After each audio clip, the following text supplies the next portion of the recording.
Good morning, everyone. Hello, it is me, Lauren B. Welcome to the Untitled Tarot. I wanted to do another quick little energy shift video. It's Virgo season, baby. Sun in Virgo. We love Virgo season in this house. In my Vedic chart, I am a rising Virgo. So I really get down with the Virgo energy.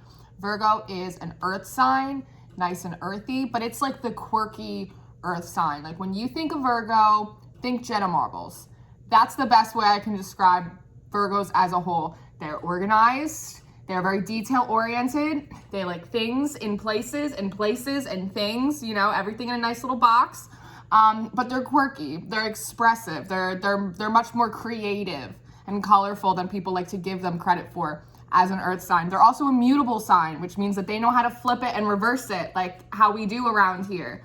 And the planet ruling Virgo is Mercury, which is very interesting because Mercury is currently home in Virgo as well. So I just wanted to talk a little bit about Virgo season, what we can expect, how we can best utilize this Virgin, Virgain, Virgie, the Fergie energy, whatever you want to call it, okay? So like I said, Virgo is very discerning. It is very detail oriented, things in boxes and things, right? And I think that coming out of Cancer season, which was so emotionally saturated for everyone, and then going into Leo season with Lionsgate, with the new moon, that's a lot of fire. That's a lot of fire. It's like a hot spring, right? You got all that Cancer water, you have all this Leo fire, it's like a hot spring. And for a while, we were all like, ooh, look what's happening. But now we're a little bit like, I'm a little sweaty, it's a little hot, I'm kind of over summer now when we bring the pumpkins out, right? And so I think we're really gonna excel very well. Ooh, that rhymes. Look at us go. In Virgo season. I think the main energy that we have going on right now is a little bit of get back to work, right? It's back to school season. Everybody's kind of hoping that things are gonna settle down a little bit. The new normal has been a bit established, right? Some places might be shut back down. Some places might be shut back down. There might be a new wave of the new normal, I'm hearing. But my guy just threw me off by doing that. They really did. But what we're doing right now is kind of back to business, right? We're done crying. We're done partying. Leo season's over. Now it's time to get back to work. I think that Cancer season brought up a lot for us. Things that we were unsatisfied with, ways in which we were feeling unfulfilled, unsupported by ourselves, by others, our communities, our passion projects, our work. And then Leo really gave us that momentum, that energy to kind of do something about it, right? But now is Virgo season, it's Earth season, it's planting. It's time to plant these seeds that we gathered from Leo season that we found in Cancer season, right? There's a lot of rambunctious energy that we're coming off of this fire season. It takes a little bit of time for it to trickle out, right? It's not like the date changes, August 22nd, boom, nobody's feeling fire anymore. Not how it goes, not how it goes. It takes a little while for it to kind of taper off. But in doing so, as it does that, kind of earth sign brings us back down to earth a little bit, allows us to refocus, reorganize. Do I need to clean up my crap? Is my paperwork in order? Does my car need an oil change? I know mine does, right? But it's like, have I been partying too much? Do I need to drink more water? Do I need to incorporate a vegetable? Am I getting enough sleep? Am I getting good sleep? Am I getting good sleep? I'm hearing that very interesting. But I'm also getting this big aspect of trying to become a little bit more of a well-oiled machine, right? Body, mind, and soul. And when I'm hearing like well-oiled, I'm also hearing oil in conjunction with like anointing, in the sense that the more we take care of ourselves, the more we invest in ourselves, the more we learn to fill up our own cup, realizing from Cancer season in many ways that it was not filling itself, right? And then in Leo season, and how best to do that, and what we actually want to participate in, and who we actually want to be around, and the kind of people that we really want to display ourselves as. That in doing that, in oiling up our emotional, spiritual, internal, energetic, physical machines, we become more conscious. We become more aware. We just naturally become more ascended. So Sorry, allergy season's kicking in. I got landscapers, my throat chakra's popping off all week. But as we do that, we reach new levels of awareness, all the way from our bodies, and then our minds, right?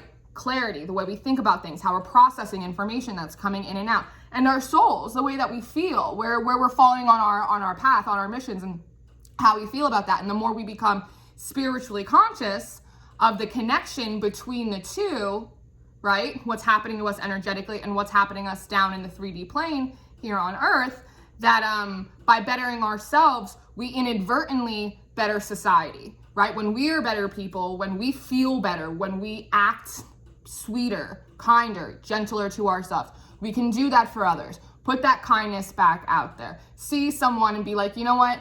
Obviously they're having a bad day. You know, it's the ability to kind of, in Leo season, it's like Cancer season was like, what's your problem?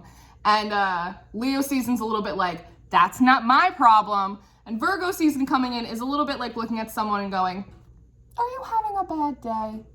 Does that make sense? I don't know if that makes sense to anyone, but that's kind of what's like popping into my head. That you inadvertently just serve the collective, even if you're not doing any particular kind of energy work, just by taking care of yourself, making sure that you're in a space of positivity and joy, and I can face challenges, and I can meet expectations, and I can exceed my own, right? Without running myself down, without running myself dry, being able to consistently fill up my cup, earthing, knowing when I need something, when I need rest, when I need nutrients, nutrition, when I need support, when I need to vent.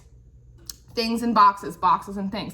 And it's not that you want to treat yourself like a machine, being so hard on yourself and greeting glory. It's not like that. Definitely not with a Virgo, maybe Capricorn, but not with a Virgo, because Virgo's quirky, right? It's about being able to stand a little bit in your isms. And know that it's all gonna be okay. That like you can take care of yourself and like you can make yourself happy. You can make yourself happy. This is coming through very strongly for me.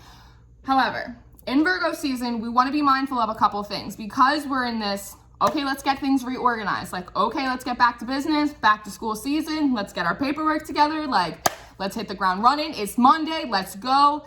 In doing that, again, we want to make sure that we're fueling our bodies, fueling our minds, taking care of ourselves emotionally. In that way, to be a well-oiled machine. If we, in a negative way, start treating ourselves like an actual mechanisms that we are just parts and not a whole, right? That can lead us, because as within, so without, to be overly critical of other people, to be a little nitpicky, right? We don't want to do that. And in trying to organize things and get ourselves a little bit refocused and back on track after all of this fun Leo season energy, is that it's really important that we don't throw babies out with bathwater. One, because we love babies around here.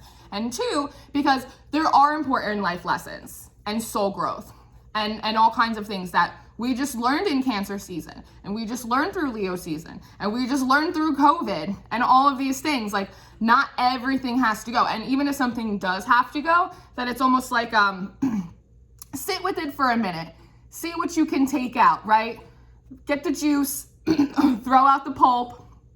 Don't throw everything out, because some things may have sentimental value to you. Some things are useful to you in some way. So as you're organizing, you might feel the need to like purge some things out, cut some connections, do whatever it is that you got to do. But in doing so, it's important to make sure that intentionally we're always doing it from a very high vibrational place.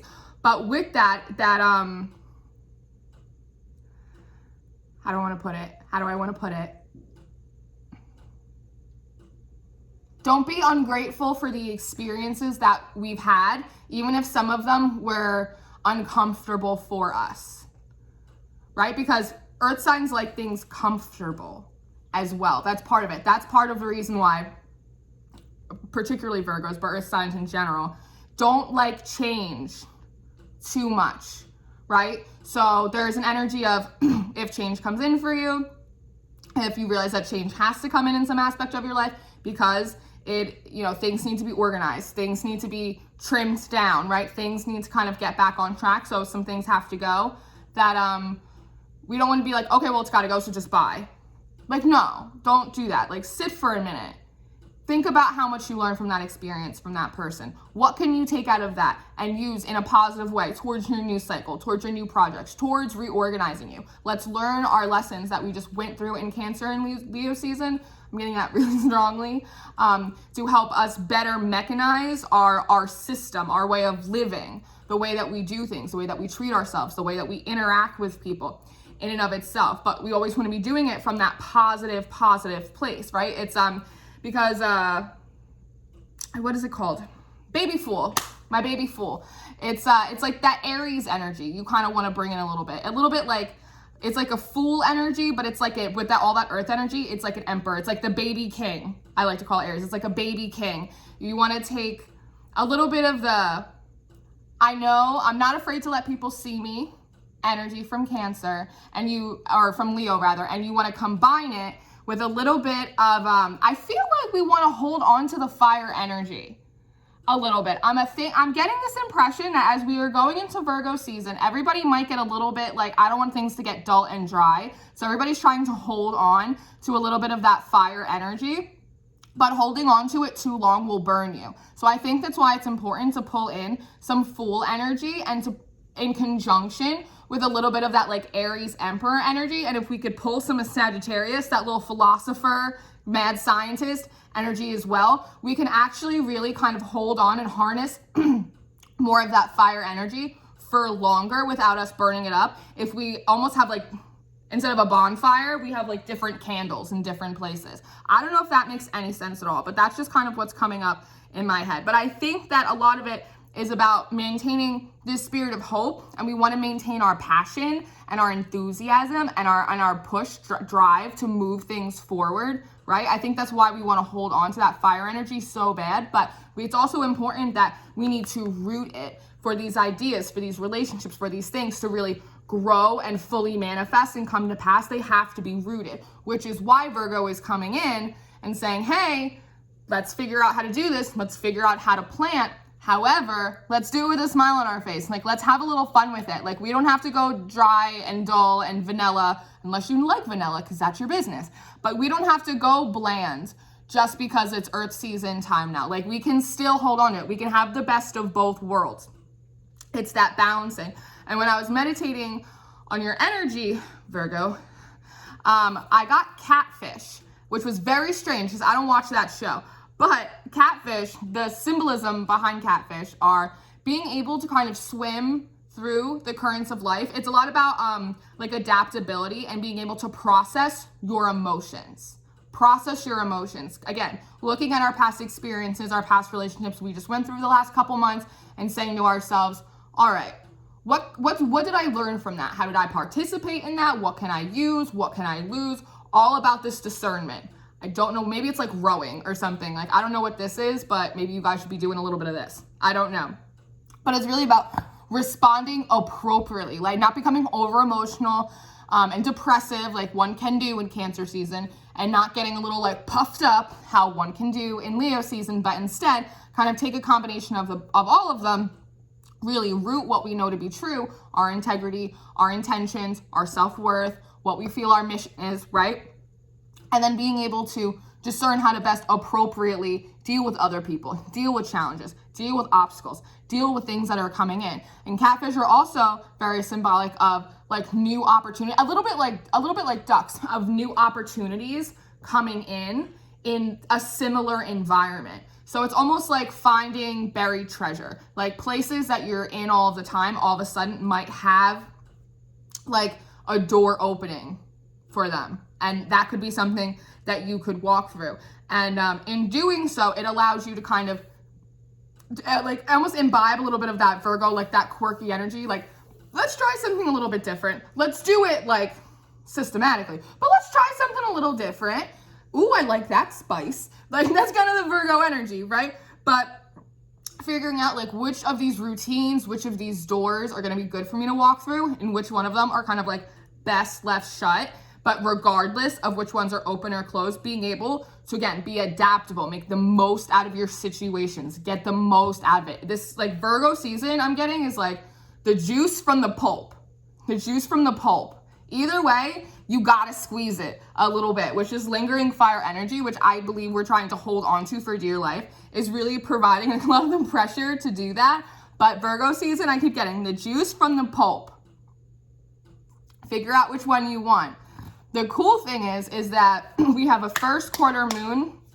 I think today's the 24th, so depending on where you are, it will be tomorrow, the 25th, in Sagittarius. Now that is really good for us come Virgo season, and I want you to know why. It's because Sagittarius, again, it's like my philosopher fire. It's like a little bit of a mad scientist energy. It's very cerebral, but it's very, very passionate, almost like a dog with a bone. A Sagittarius is like a dog with a bone, and it is also mutable. It is also very, very adaptable. And what the Sag energy for the first quarter moon is going to end up doing for us, it's going to give us the enthusiasm. It's going to give us the fire, and also this sense of exploration. New horizons, right? I'm safe to venture into new horizons in Virgo season to work on projects. All the enthusiasm, exploration, freedom, moving and grooving of Sagittarius, it gets to combine itself with the seriousness, with the organization, with the planting in Virgo season, and that is how you get shit done. Baby king energy, baby fool. If a Sagittarius and a Virgo had a baby, I bet it'd be an Aries. Oh, one more thing. I mentioned it in the beginning. Mercury is home. Mercury is home in Virgo, and that is very good. It is home until right after the full moon in Pisces. So that's the 2nd. So Mercury will move out of Virgo on the 5th. And what that is going to do, because Mercury is home right now, safe and sound like a baby. I'm almost seeing those little cuties, because I'm talking about the juice from the pulp, and I'm talking about like little baby emperor and cakes. I'm almost seeing those little cuties, you know, those little like clementines. Maybe a lot of you guys are just eating clementines because you heard me talk about vitamin C or something. Maybe, I'm getting that. But it's really gonna help you streamline, because Virgo's home. It's just home. It's two homes. It's at home, and it's also in its summer house. And that's a beautiful thing. So it's really gonna help streamline your thoughts. Not for me, not right now, but for you. Streamline your thoughts. It's gonna allow you to be, again, more focused, more attentive on things that are pressing and necessary, and be able to separate the pulp for what you don't need out of it. So that way you have in your glass, half full, only what you truly want. It's about emotional discernment and like self-discovery. It's about rooting our dreams and our ideas and our relationships into something that we can nurture, right? Like a baby, we can go and check on and pour love and energy into in a healthy way with healthy boundaries, knowing that there's still other things in our lives, other ways that we need to fulfill ourselves.